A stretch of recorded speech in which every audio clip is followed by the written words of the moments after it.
But Palantir, you know this, with receipts, Palantir was invested by Epstein. And Epstein and Palantir and Peter Thiel, maybe not Epstein, but we know that Peter Thiel helped push in, here's another theory, J.D. Vance.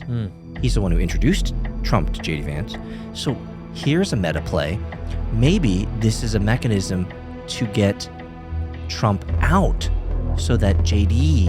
and Palantir and his homies like Peter Thiel truly take over the board. So Elon is working with the other technocrats in order to remove Trump. Is that the claim? I mean, do we not agree at some level that our government has been co-opted by big private and public businesses, big data companies? So Elon this entire time was the controlled opposition. If that's true, kind of makes sense. I'm not saying it is true, I don't know. But that narrative and story Well, works.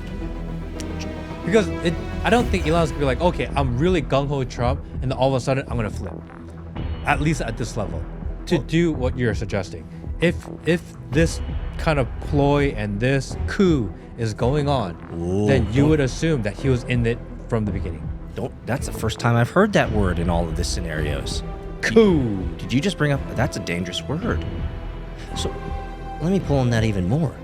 We know that, thanks to the internet sleuths and the receipts, that Elon's baby mamas are all of a certain species, all of a certain culture, all of a certain heritage.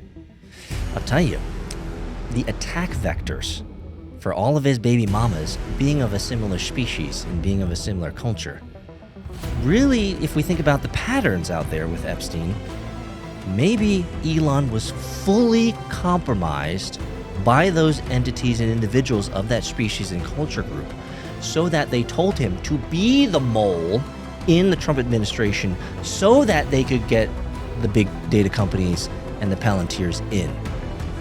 If Elon was a mole, this problem is bigger than two men fighting. Oh, We are at the precipice of something enormous. Yeah. I actually don't like to think about it too much because the implication of what that means is actually huge. Sounds like global destruction. Sounds like Armageddon.